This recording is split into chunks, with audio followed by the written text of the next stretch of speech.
Good morning dear students. अपन ने paper के सॉल्यूशन में अपन जो डिस्कस कर रहे थे उसमें देखो कहाँ तक पढ़ लिया था अपन ने, मल्टीपल चॉइस तक अपन ने कंप्लीट कर लिया। उसके बाद अपना पॉइंट आता है देखो ट्रू फॉल्स का। उसके अंदर जो 10 ट्रू फॉल्स दिए होते हैं उसको कैसे सोल्व करना है देखना। इसमें अपने ऐसे नहीं कि सारे में ट्रू भर दिए और सारे में फॉल्स कर दिए, ऐसे नहीं करना। अब इसको सोल्व करेंगे तब अपने पता चलेगा। देखो इसके अंदर मैंने तुम लोगों को जब पढ़ाया तो उस टाइम पॉइंट, इंपॉर्टेंट पॉइंट लिखवाता हूँ साथ में, तो उसी के अंदर एक दो चीज़ें आ गई है। देखो उसमें पहली चीज़ तो ये देखो, वेंडर प्लैंक को महामारी विज्ञान का जनक कहा जाता है। ठीक है, Vanderplank is considered as father of epidemiology, epidemiology का फादर कहा जाता है इसको। कथन सत्य है या असत्य है, इसमें तो सीधी सी बात है क्योंकि ये इसका फादर है तो ये क्या आ जाएगा, ट्रू। उसके बाद क्या है देखो, smut of wheat is polycyclic disease. अब मैंने क्या लिखवाया था तुम लोगों को पढ़ाया तो उसमें क्या बताया, जैसे ये पॉलीसाइक्लिक की बात कर रहा है, ठीक है, और दूसरा मोनोसाइक्लिक। मोनोसाइक्लिक और पॉलीसाइक्लिक ये हर बार डिस्कस करता हूँ मैं हर लेक्चर के अंदर। देखो monocyclic simple interest disease, polycyclic compound interest disease. मतलब एक सीजन के अंदर अगर एक ही लाइफ साइकिल एक सीजन में एक लाइफ साइकिल पूरा करता हो तो वो क्या कहलाता है, मोनोसाइक्लिक। अगर एक सीजन के अंदर एक से अधिक लाइफ साइकिल यानी कि दो या दो से अधिक लाइफ साइकिल उसके जीवन चक्र पूरे होते हैं तो वो हो जाता है पॉलीसाइक्लिक। ठीक है, तो सिंपल इंटरेस्ट और कंपाउंड इंटरेस्ट डिजीज की तरह ये होते हैं। इसमें डिफरेंस भी पूछ लेते हैं कई बार, तो उसके बारे में भी डिस्कस करेंगे। सिंपल इंटरेस्ट डिजीज या कंपाउंड इंटरेस्ट डिजीज, ऐसा ही डिफरेंस पूछ लेते हैं या पूछ लेते हैं मोनोसाइक्लिक और पॉलीसाइक्लिक। तो मोनोसाइक्लिक में सीधा सा एक उदाहरण बता देता हूँ मैं। देखो जो बीमारी सिस्टेमिक नेचर की होती है, जो बीमारी सिस्टेमिक नेचर की होती है वो क्या होगी, मोनोसाइक्लिक होगी। मतलब मोनोसाइक्लिक उसमें देखो जैसे सिस्टेमिक मतलब जो प्लांट के अंदर आंतरिक भाग में फैलने वाली जो बीमारियां होती है, जो एयरबोर्न नहीं होती, या फिर पौधे की सरफेस के ऊपर, या फिर कोई रोग जो कोई रोग होता है वो पौधे के अगर एक्सटर्नल पार्ट पे, ठीक है, एक्सटर्नल पार्ट पे जब तक उसकी ग्रोथ नहीं होती यानी कि उसके ऊपर मल्टीप्लाई नहीं होता, एक्सटर्नल पार्ट पे जब तक मल्टीप्लाई नहीं होता तब तक वो पॉलीसाइक्लिक नहीं हो सकती। ठीक है, यानी कि सेकेंडरी इन्फेक्शन होगा तो उसका मेन पर्पस क्या होता है। सेकेंडरी इन्फेक्शन में देखो, सेकेंडरी इन्फेक्शन जब होता है तो उसमें मेन उसका जो सोर्स होता है वो क्या होगा कि प्राइमरी इन्फेक्शन के बाद में जो पौधे के ऊपरी भाग के ऊपर, पौधे के बाहरी भाग पर क्या थी, जो पैथोजन की ग्रोथ थी वो डायरेक्ट हवा के कांटेक्ट में आके वो उड़ के एक जगह से दूसरी जगह पे चला जाएगा। जैसे एग्जांपल के तौर पे अपने बात करते हैं, एक डिजीज होती है पाउडरी मिल्ड्यू। ठीक है, तो पाउडरी मिल्ड्यू जो डिजीज है इसका सेकेंडरी इन्फेक्शन बहुत तेज होता है, यानी कि बहुत ज़्यादा होता है। कैसे, क्योंकि पाउडरी मिल्ड्यू होती है तो उसके अंदर जो स्पोर होते हैं वो क्या होते हैं, जैसे पत्ती है पौधे की, उसकी सरफेस पे पैथोजन मल्टीप्लाई होता है। ठीक है, तो उसकी डस्ट बन जाती है उसके ऊपर। या फिर डाउनी मिल्ड्यू जो होती है, ठीक है, डाउनी मिल्ड्यू जो डिजीज होती है उसमें भी इस प्रकार का होता है। देखो उसकी जो ऊपर जो ग्रोथ होती है तो वो फैलने में ईजी होता है, उसकी ग्रोथ जो होती है वो फैलने में ईजी होता है। देखो सारी सिस्टेमिक की नहीं, मोटे मोटे तौर पे बताता हूँ। जैसे वायरल डिजीज है, ठीक है, वायरल डिजीज है, ये भी सिस्टेमिक टाइप का, मतलब पौधे के आंतरिक भाग में वृद्धि करती है। कुछ बैक्टीरियल डिजीज होती है, ठीक है, वो पौधे के आंतरिक भाग में वृद्धि करती है, तो मतलब उनका सेकेंडरी इन्फेक्शन होना बहुत मुश्किल हो जाता है। इसी प्रकार से जैसे पौधे के आंतरिक भाग, सिस्टेमिक को चलो छोड़ दो इस बात को, अपने इसको नहीं मानते, पौधे के आंतरिक भाग में जो बीमारी होती है उसका सेकेंडरी इन्फेक्शन बहुत कम होता है और वो पॉलीसाइक्लिक होने का उसका चांस बहुत कम होता है। जैसे विल्ट मान लो, विल्ट डिजीज जो है, विल्ट जो होता है फ्यूजेरियम से होता है। पौधे के आंतरिक भाग में फंगस की ग्रोथ होती है, यानी कि रूट पार्ट में वो ग्रोथ करता है और आंतरिक भाग में ही फैलता है, तो उसका सेकेंडरी इन्फेक्शन यानी कि कम होगा, यानी कि चांस हो गया उसका कम। यानी कि एक सीजन में वो पूरी ग्रोथ कंप्लीट करेगा तब तक सीजन कंप्लीट हो जाता है, तो एक सीजन में मतलब एक ही लाइफ साइकिल कंप्लीट होता है तो वो क्या हो जाएगा, मोनोसाइक्लिक। इसी प्रकार से स्मट ऑफ व्हीट, ये क्या होता है, इंटरनल सीड बोर्न डिजीज होता है। ये क्या होता है, internal seed borne, internal seed borne है। और ये क्या होता है, पौधे के आंतरिक भाग में, यानी कि सिस्टेमिक टाइप से पौधे के आंतरिक भाग में वृद्धि करता है। और फिर इसका इन्फेक्शन का जो असर होता है वो कब दिखाई देता है, अफेक्ट जो उसका होता है वो कब दिखाई देता है, ईयर हेड फॉर्मेशन, दाने बनते समय, और दाने के अंदर ही उसका वो जो डस्ट बनता है, वो जो स्मट बनता है इसके अंदर, ब्लैक जो पाउडर बनता है वो दाने के अंदर बनता है, और वो तब तक जब तक थ्रेसिंग नहीं होती या फिर जब तक दाने को डैमेज नहीं होता तब तक वो उसके अंदर ही रहता है, बाहर नहीं फैलता वो, ठीक है। तो उसका फैलना बहुत मुश्किल होता है, और या फिर बहुत तेज़ हवा चलती है तो उन झोंकों के साथ में वो फैलता है। तो ये मोनोसाइक्लिक टाइप यानी कि पॉलीसाइक्लिक टाइप का नहीं है, क्योंकि उसकी एक लाइफ साइकिल पूरी हो जाती है, मतलब एक सीज़न को जब एक सीज़न निकलता है तो उस टाइम में उसकी एक ही लाइफ साइकिल पूरी हो पाती है, मतलब वो उसकी ग्रोथ ऐसी होती है कि उसकी ग्रोथ को एक पूरा सीज़न लग जाता है, ठीक है। तो उसको क्या बोलेंगे अपन, ये बोल रहा है कि ये पॉलीसाइक्लिक है, तो पॉलीसाइक्लिक का चांस नहीं होता, तो ये कथन क्या हो गया, फॉल्स हो गया, ठीक है। तो इसके अंदर क्या है, मोनोसाइक्लिक टाइप का, इसका एक ही लाइफ साइकिल कंप्लीट होता है। इसके अंदर एग्जांपल देख लो, जैसे विल्ट का अगर पूछ ले, अगर यहाँ पे स्मट की जगह विल्ट पूछ ले तो वो भी क्या है, मोनोसाइक्लिक। यहाँ पे अगर रस्ट पूछ ले, यहाँ पे पूछ ले रस्ट, तो रस्ट क्या है, पॉलीसाइक्लिक टाइप की, ठीक है। रस्ट क्या होती है, पॉलीसाइक्लिक, उसकी बहुत सारी लाइफ साइकिल कंप्लीट हो जाती है एक सीजन के अंदर। यहाँ पे पाउडरी मिल्ड्यू पूछ ले तो पाउडरी मिल्ड्यू भी क्या होती है, पॉलीसाइक्लिक टाइप की होती है, ठीक है, तो मोनोसाइक्लिक नहीं होती। इसी प्रकार से डाउनी मिल्ड्यू पूछ ले तो डाउनी मिल्ड्यू भी क्या है, पॉलीसाइक्लिक टाइप की है, ठीक है। स्मट जो होती है वो होती है मोनोसाइक्लिक, ठीक है। दूसरा विल्ट पूछ ले तो वो भी मोनोसाइक्लिक टाइप की होती है।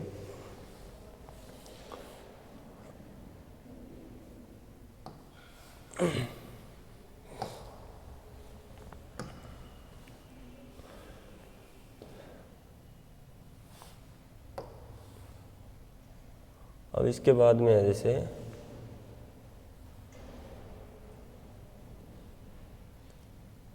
इसमें वैरायटी पूछा है अपने को, ठीक है। इसमें पूछा है कि हिसार ललित, ठीक है, हिसार ललित टोमेटो की एक वैरायटी है जो निमेटोड के अगेंस्ट यूज किया जाता है। तो सीधी सी बात है, देखो हिसार ललित जो वैरायटी है निमेटोड रेजिस्टेंट है, ठीक है, ये क्या है, निमेटोड रेजिस्टेंट, ठीक है, निमेटोड रेजिस्टेंट है, ठीक है।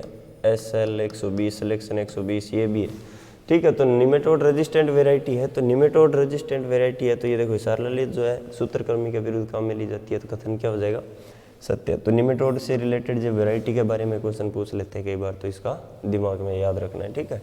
अब इसमें क्या है, फर्टिलाइजर, पोटेशियम और phosphorus reduce the infection of powder mildew in wheat. के अंदर पाउडर मिल्ड्यू जो होती है उसके इन्फेक्शन को देखो, न्यूट्रिएंट का बहुत बड़ा रोल रहता है, ठीक है। कुछ न्यूट्रिएंट जैसे अब देखो जो कॉपर है, सल्फर है, अब इनका देखो न्यूट्रिएंट, इनका क्या रोल रहता है, एक चीज़ जैसे सिलिकॉन भी होता है, ठीक है।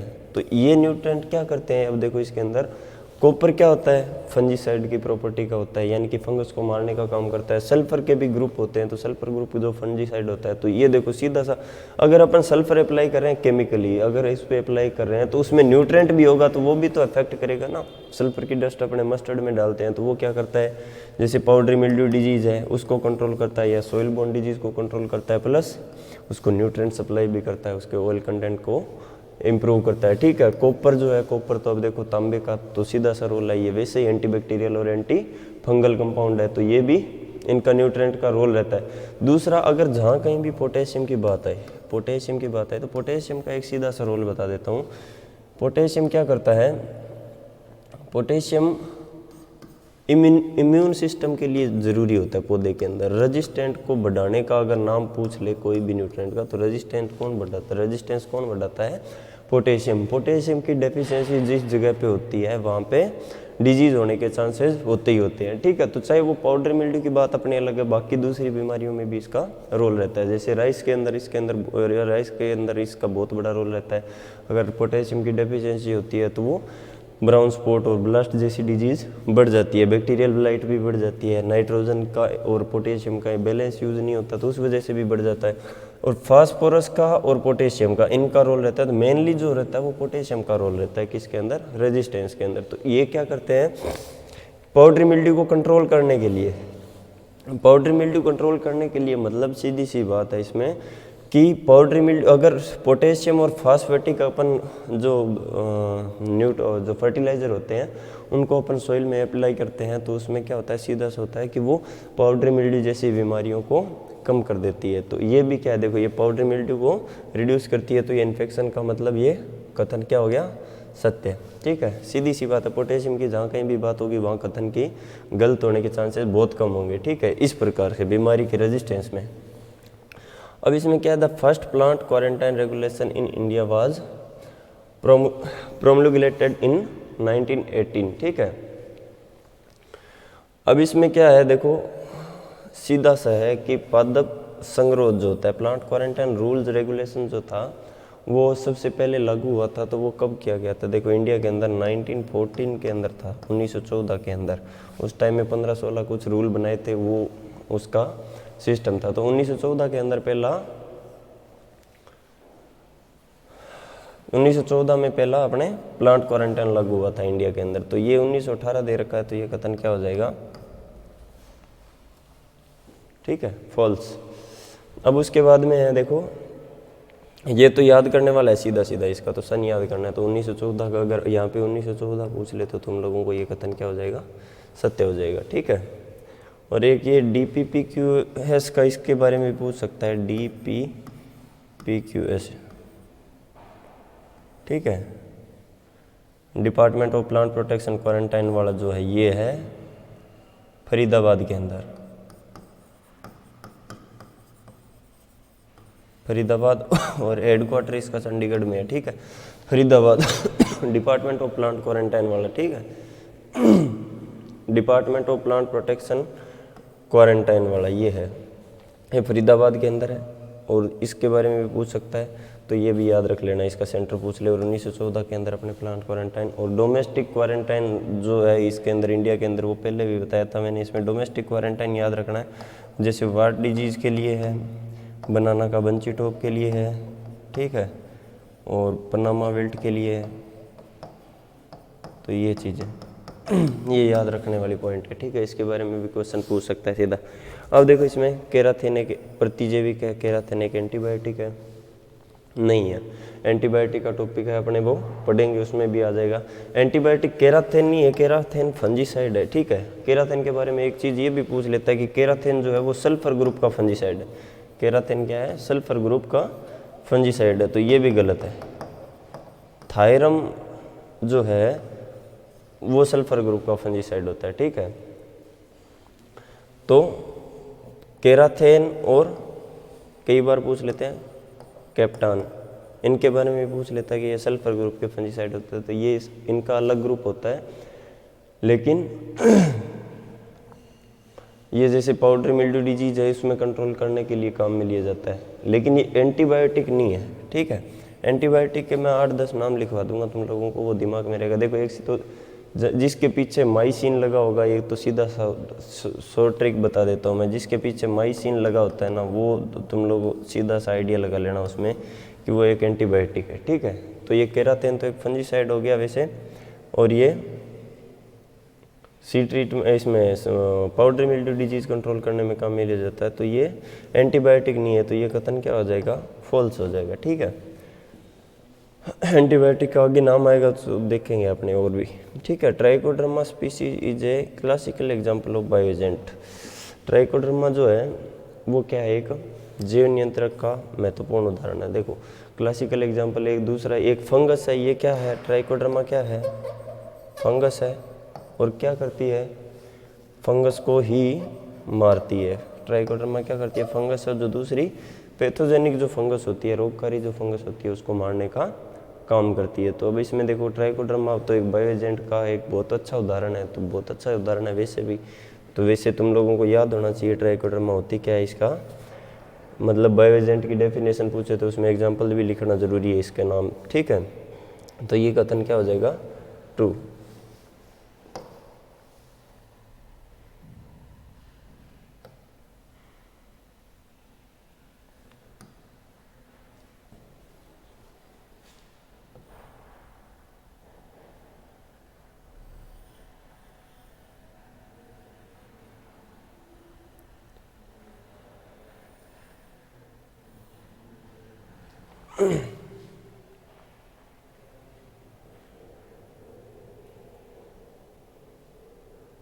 और उसके बाद में नेक्स्ट देखो इसमें है, most of the root rot disease of plants are controlled by seed treatment. Seed treatment जो है वो किस में बेनिफिशियल होता है? रूट रॉट डिजीज में, रूट रॉट को कंट्रोल करने में बेनिफिशियल होता है सीड ट्रीटमेंट। अब देखो सीड ट्रीटमेंट का दो ही पर्पज़ होता है। सीड ट्रीटमेंट में या तो सीड बोर्न डिजीज़ को कंट्रोल करता है सीड ट्रीटमेंट, या फिर सोइल बोर्न जो होती है, ठीक है। तो सीड और सोइल बोर्न जो डिजीज़ होती है उसमें सीड ट्रीटमेंट, सीधा सही बात है कि सीड ट्रीटमेंट अगर अपन करते हैं तो वो एक बहुत अच्छा अपना कंट्रोल करने का एक मेथड या डिजीज़ मैनेजमेंट का बहुत अच्छा मेथड होता है। उसके अंदर क्या होता है, सीड ट्रीटमेंट करते हैं तो इनिशियल जो इन्फेक्शन होता है कोई भी चीज़ में, जिसमें अपनी सीडलिंग स्टेज में या फिर पौधा जहाँ पे बिल्कुल कमज़ोर होता है या फिर जर्मिनेटिंग प्लांट होता है, तो उसके अंदर पूरा सिस्टम डेवलप नहीं हो पाता, उससे पहले ही उसकी डेथ हो जाए ऐसी बीमारी की वजह से। तो सीड ट्रीटमेंट करते हैं तो वो क्या करते हैं, प्रोटेक्शन देते हैं उसको, एक प्रकार से प्रोटेक्ट करते हैं, चाहे तो वो सिस्टेमिक टाइप के केमिकल होते हैं या फिर नॉन सिस्टेमिक टाइप का। तो सीड ट्रीटमेंट करेंगे तो जो सोइल या रूट से रिलेटेड कोई भी डिजीज होगी उसको कंट्रोल करने में फायदेमंद होता है। तो ये सीधा सी बात है कि सीड ट्रीटमेंट करेंगे तो ऑब्वियसली सोइल या सीड बोर्न जो डिजीज होगी या फिर रूट रॉट, जो अब जो रूट रॉट है ये क्या है, देखो सोइल बोर्न डिजीज है, तो रूट रॉट को कंट्रोल करने में लाभदायक होता है। तो सीधी सी बात है, कथन क्या हो जाएगा, ट्रू। अब इसके बाद में इसने पूछा है bacterial leaf light of cotton is caused by fungus. अब देखो BLB बैक्टीरियल, नाम ही जब बैक्टीरिया का है तो फंगस से कैसे हो जाएगा, इसमें तो कोई सोचना ही नहीं है, ये फॉल्स हो जाएगा, ठीक है। अब इसमें देखो captan is a copper fungicide, नहीं है, बिल्कुल ही नहीं है। कॉपर के मैंने लिखवाए हैं तुम लोगों को, चौबातिया पेस्ट है, चेस्टनट कंपाउंड है, कॉपर का सल्फेट है, कॉपर का कार्बोनेट है, कॉपर का ऑक्सीक्लोराइड है। तो उसके अलावा देखो बोर्डो मिक्सर है, बरगंडी मिक्सर है, ठीक है, बोर्डो पेस्ट है। अब देखो उसमें कहीं कैप्टान का नाम आया था क्या, तो कैप्टान कॉपर का फंजीसाइड कभी भी नहीं होता, ठीक है। तो ये क्या है, कथन क्या हो जाएगा, फॉल्स। तो अब ये कॉपर के फंजीसाइड याद होनी चाहिए, कॉपर के, दूसरा सल्फर के फंजीसाइड। तो बाकी के तुम लोगों के पूरे दूसरे क्वेश्चन होंगे वो, यानी कि दूसरे जो फंजीसाइड के जो क्वेश्चन होंगे सिस्टेमिक टाइप के, वो बिल्कुल इजी हो जाएंगे, क्योंकि तो जब तुम नॉन सिस्टेमिक के नाम याद कर लोगे तो सिस्टेमिक के रिलेटेड क्वेश्चन आराम से हो जाएंगे। सिस्टेमिक में तो देखो कार्बेंडाजिम और कार्बोक्सिन और ये 2-4 मैंने लिखवाए थे, उनके बारे में पढ़ना है, ज़्यादा नहीं पढ़ना, ज़्यादा तुम लोगों को याद भी नहीं होगा मुझे पता है। अब उसके बाद में देखो इसमें अपने बी पार्ट पे देखते हैं कुछ क्वेश्चन इसके, ठीक है।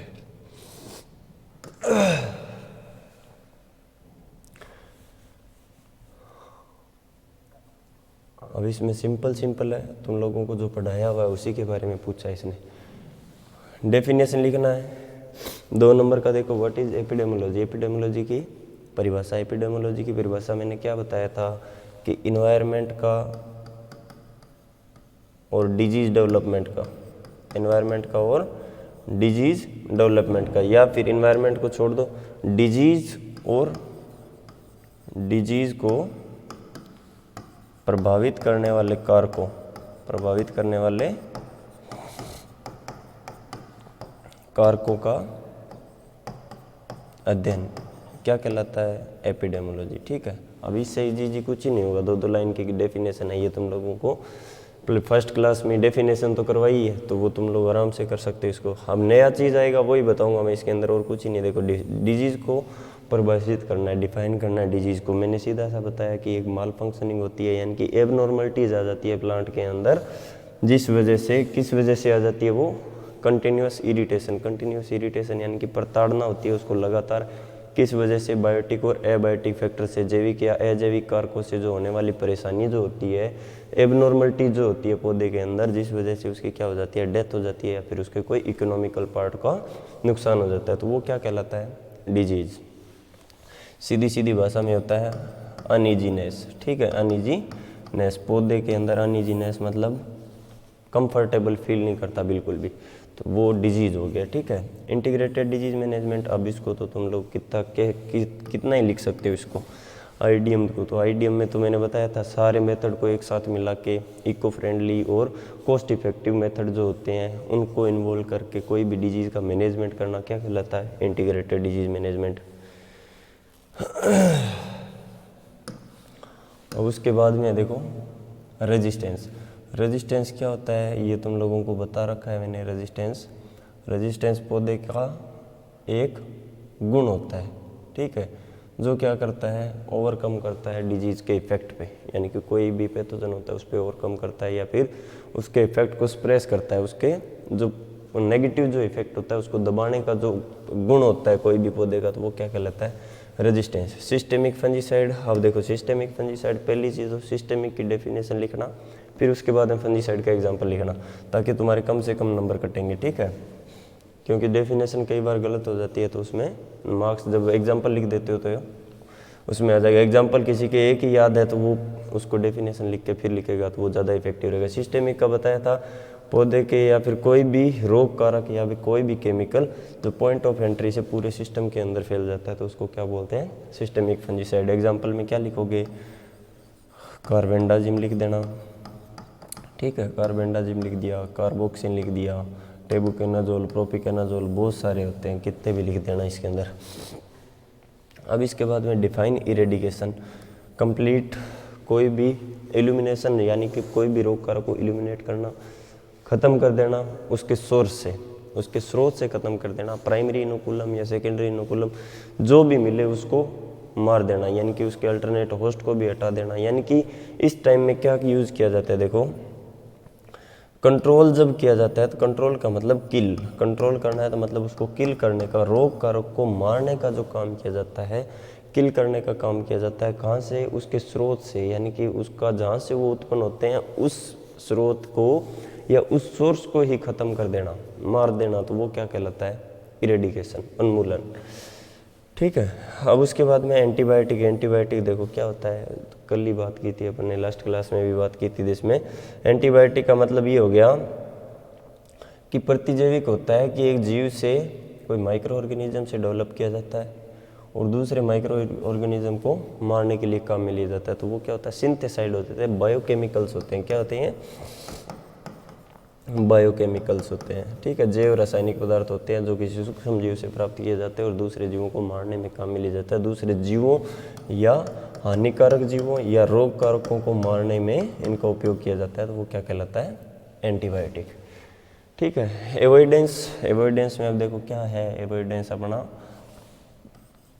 अपन ने क्या पढ़ा था, प्रिंसिपल पढ़े थे ना डिजीज मैनेजमेंट के, तो 6 प्रिंसिपल में एक प्रिंसिपल आता है एवॉइडेंस। एवॉइडेंस मैंने क्या बताया था कि होस्ट और पैथोजन का जो ससेप्टिबल स्टेज, होस्ट की ससेप्टिबल स्टेज और रोग कारक की इन्फेक्टिव स्टेज, उन दोनों के बीच में कोई संबंध भी, तालमेल भी नहीं बैठने देना, यानी कि दोनों के बीच में संपर्क स्थापित नहीं होने देना, उस चीज़ को क्या कहते हैं, एवॉइडेंस, एवॉइड कर देना उस चीज़ को।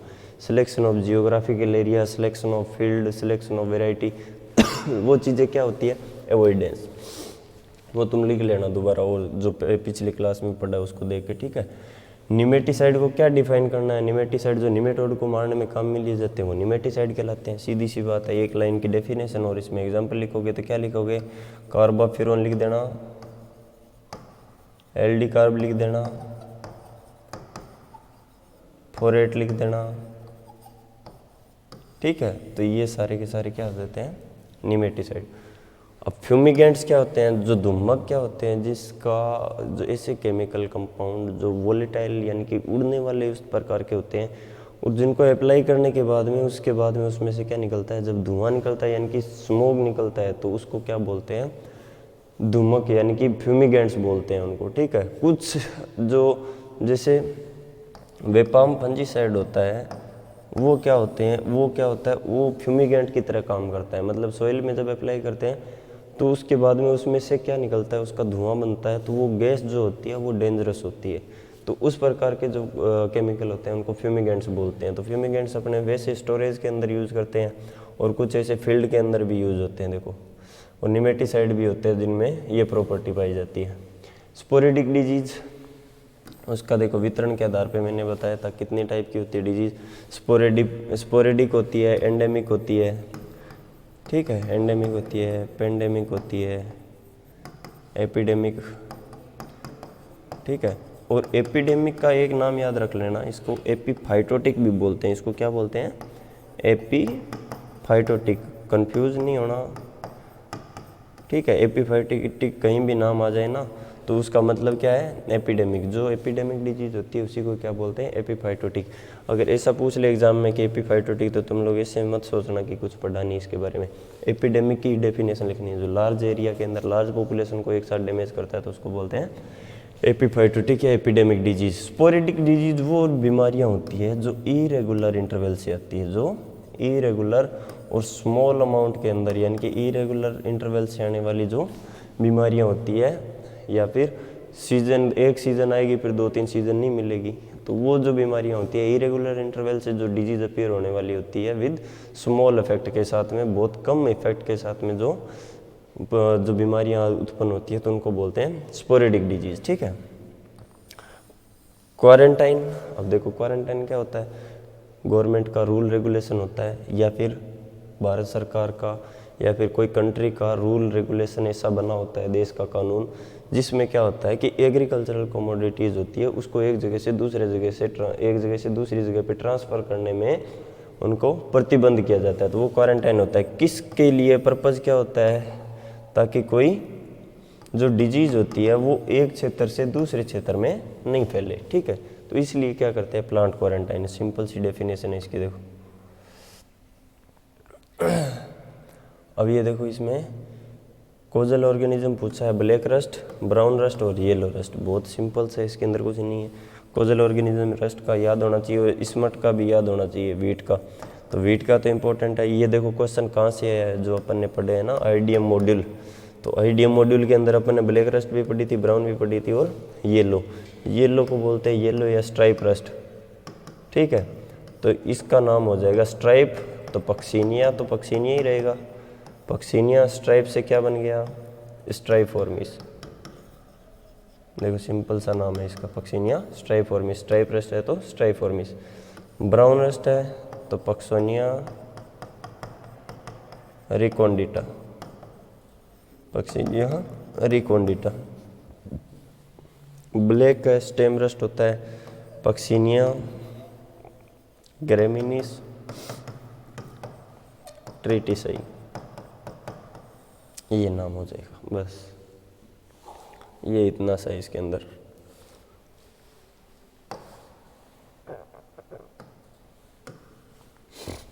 अब इसके बाद में तुम्हारे आते हैं 5 क्वेश्चन 4 नंबर वाले।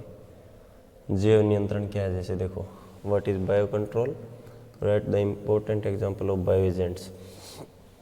ये जो छोटे क्वेश्चन किए हैं ना, वही अपने मिल के बड़ा बन गया। देखो बायो कंट्रोल क्या होता है, कोई भी जैविक कारक को अपने जब रोग नियंत्रण में काम में लिया जाता है तो उसको क्या बोल देते हैं, बायो कंट्रोल। ठीक है, जैविक कारकों को जब रोग नियंत्रण में काम में लिया जाता है तो उसको बायो कंट्रोल बोलते हैं।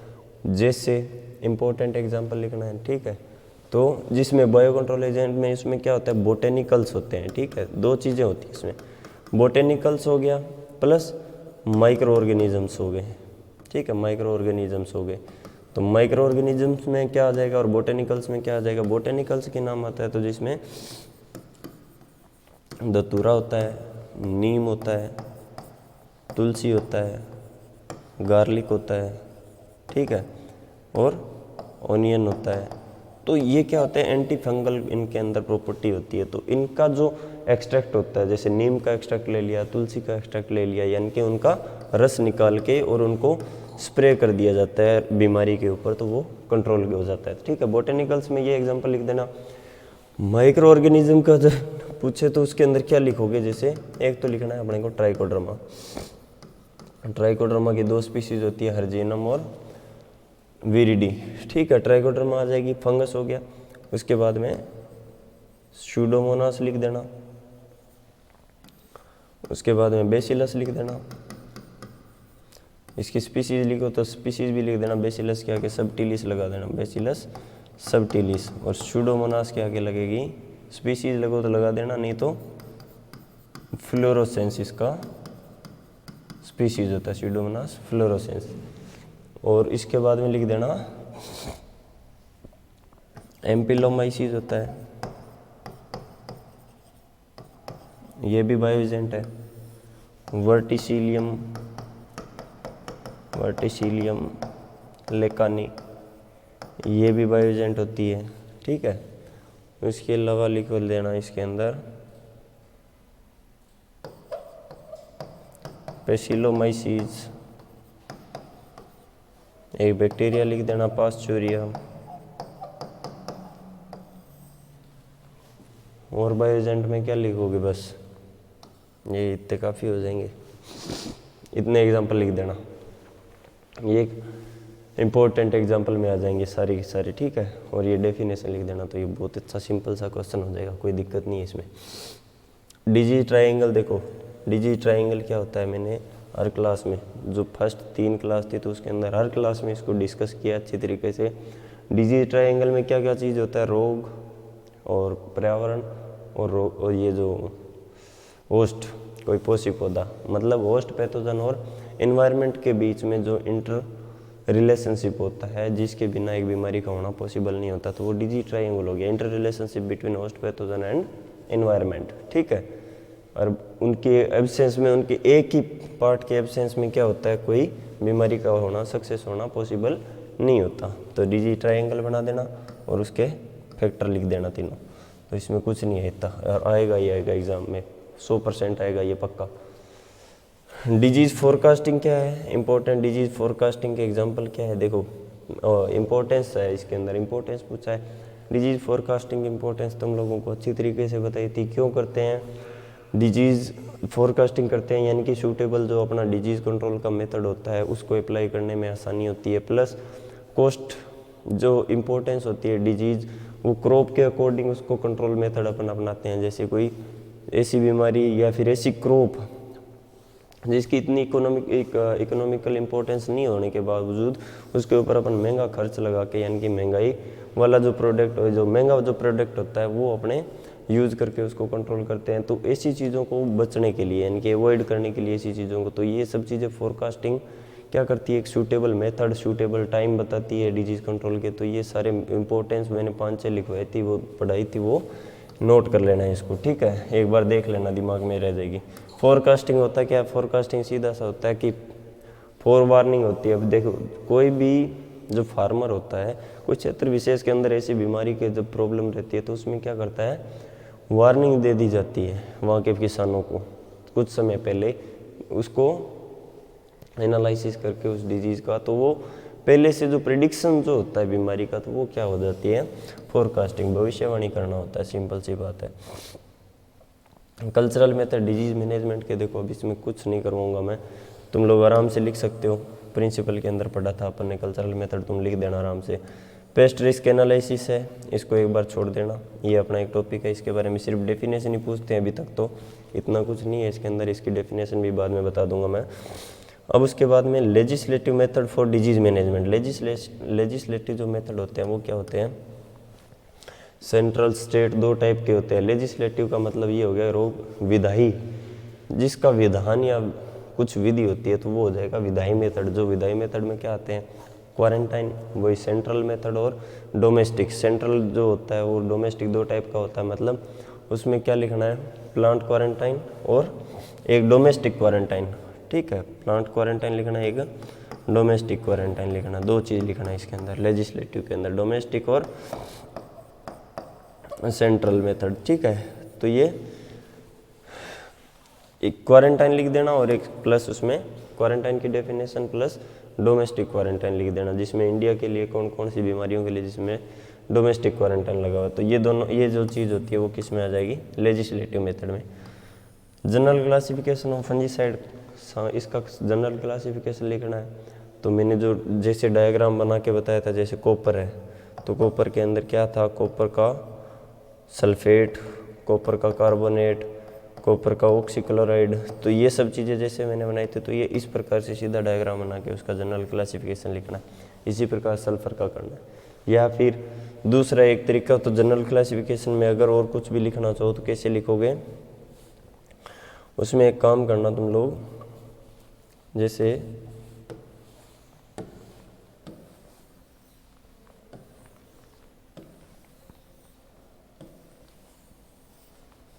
उसमें ऐसे करना, दो चीज़ लिख देना, एक तो सिस्टेमिक टाइप के और दूसरा नॉन सिस्टेमिक टाइप के।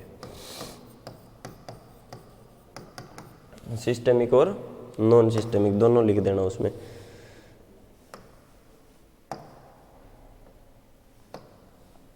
सिस्टेमिक और नॉन सिस्टेमिक। तो अब सिस्टेमिक ग्रुप सारा लिख देना उसमें, नॉन सिस्टेमिक है वो सारा ग्रुप लिख देना। तो ये दोनों तरीके से इसको क्लासिफाइड कर सकते हो, या फिर इंडिविजुअल को करोगे तो वैसे मैंने जो टेक्निक बताई थी वैसे कर देना इसको।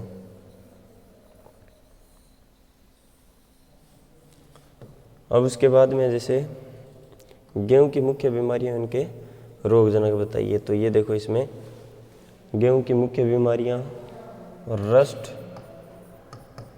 स्मट और बंट। रस्ट में अभी पढ़ा है 3 होती है, ब्लैक ब्राउन येलो। स्मट में फ्लैग स्मट और हेड स्मट, जो इसका जो फ्लैग स्मट और जो लूज स्मट होता है वो। और बंट होता है इसमें कर्नाल बंट और हिल बंट। इनका कोजल ऑर्गेनिज्म लिख लेना, वैसे मैंने आईडिया में लिखवा रखा है इनके। तो ये सिंपल सा, इसके अंदर इतना कुछ नहीं है। अब उसके बाद में अपने बड़े क्वेश्चन देखो। बड़े क्वेश्चन में अपने क्या करना है, और इसमें कपास का एकीकृत रोग नियंत्रण लिखना है और पादप रोग प्रबंधन क्या है, इसको अपने नेक्स्ट क्लास में डिस्कस करेंगे। बाकी तुम लोगों को याद करना है, तो देखो सीधा सा, इसके अंदर कुछ ही नहीं है। आज के लिए बस इतना ही। Thank you.